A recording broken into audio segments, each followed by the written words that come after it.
When did you realize your parents were bad at parenting? When I was 12 years old, my dad taught me to drive. Not just little lessons in an empty parking lot. He actually made me drive on the highway. Dad was a hot-tempered man, but I always thought he was a good father in his own way. He would always say, "In life, you'll face difficult situations, and I'm preparing you to face them." At first, I found driving exciting. Other kids in my class could only dream about it. I still remember the proud feeling when Dad put his hand on my shoulder and said, "You're the smartest kid I've ever known. Only special kids can do this." But fear was always present. I wasn't tall enough to see comfortably over the steering wheel, and my feet had to stretch completely to reach the pedals. Every time a large truck passed by, I felt the car shake, as if it could be blown away at any moment. And my dad never allowed me to refuse. Things got worse when he started drinking beer while I drove. At first it was 1 can, then 2, then 3. He would open a new one every time we stopped at a gas station. By the end of the trip, his voice would become thick and slurred. "Turn right here, right, I said right." One Saturday night, while my mom was working the night shift at the hospital, my dad woke me up at 11 p.m. "Get up," he said. "I need your help with something." From his breath, I knew he had been drinking. My dad stumbled to the car, handed me the keys, and told me to drive to his friend's house. "I can't drive in this condition," he admitted, which was rare, but I need to get there right now. I didn't want to drive at night. I didn't want to drive when my dad was drunk. But when I tried to refuse, he grabbed my arm and said in the stern voice I knew too well, "You are not allowed to say no to me." I drove in silence, gripping the steering wheel until my knuckles turned white. My dad gave me his phone and told me to open the maps. I had to both control the car and follow the map,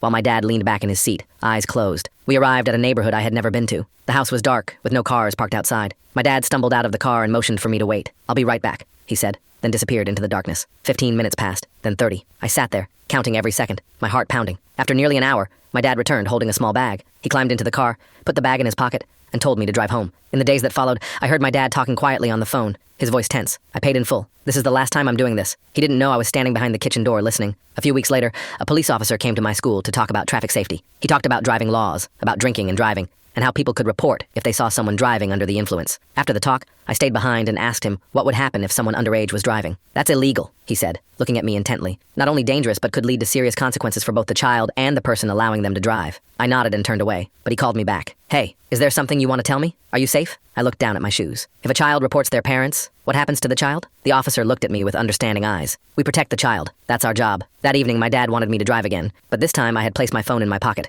recording app running. I recorded the entire conversation, him admitting he had made me drive since I was 11, him admitting to drinking, and he even admitted to using me as a driver to buy illegal substances. The next day, I sent that recording to my school counselor. Within 24 hours, police and Child Protective Services were at our home. My dad was arrested on a series of charges, from endangering a minor to possession of illegal substances. My mom, who had no idea about these trips while she was at work, was shocked and distraught. At first, she was angry with me for betraying the family, but after talking with experts, she understood that I had done the right thing. My dad was sentenced to 18 months in prison and required to attend rehab programs and parenting classes. My mom and I participated in family therapy and gradually rebuilt our lives.